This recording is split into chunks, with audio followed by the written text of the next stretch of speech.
Hello friends, good morning. Radhe Radhe. তোমরা সবাই কেমন আছো? আশা করছি সকলে ভালো আছো। আমিও আছি মোটামুটি, ঠাকুরের আশীর্বাদে চলছে।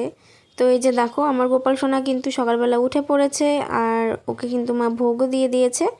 তো চলো গোপাল সোনা ভোগ খাক, আর এদিকে দেখি আমার মা কী রান্না করছে। আমার মা দেখো এখানে নিম বেগুন রান্না করছে, মানে হয়ে গেছে।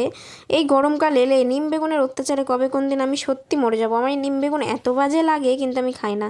হয়েছে গতকালের মতো উচ্ছে আলু বেগুন দিয়ে একটা চচ্চড়ি, সজনে ডাঁটা দিয়ে, আর হচ্ছে বেগুন ভাজা, ব্যাস নিরামিষ রান্নাবান্না। আর এই যে দেখো, সব কাজ করেছি কিন্তু আমার বিছানা তুলতে মনে নেই। এখন প্রায় 10টা মতো বাজে।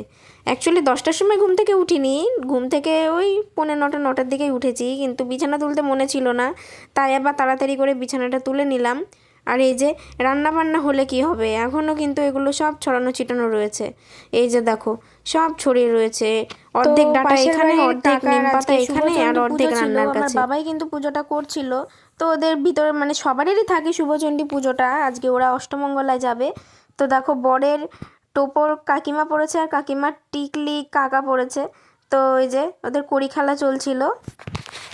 লাগছে না, ঘরে বসে বোর হচ্ছি, কি করব। ভাবছি একটু ঘুরতে বেরোতে যাব, তাও হচ্ছে না। দেখি মাকে একটু কালকে বলবো যে মা মামার বাড়ি যাব, মামার বাড়ি যাব। দিদুনকেও বলেছি, মানে ভাবছি যে রবিবার দিন যাবো, কারণ রবিবার দিন মামার বাড়িতে মামিও থাকে, সবাই থাকে। আর অন্যান্য দিন মানে বিকেল টাইমটাই মানে মামি টামি কেউ থাকে না। ভাইও বলছে দিদি আয় ঘুরে যা। তো দেখি যাওয়া হয় নাকি, গেলে তো তোমাদের অবশ্যই জানাবো। আর ওই বাড়িতে নেটের কোনো প্রবলেম নেই, আর আজকে কিন্তু আমাদের ওয়াইফাই রিচার্জ শেষ। তো দেখি কালকে কতদূর কি হয়।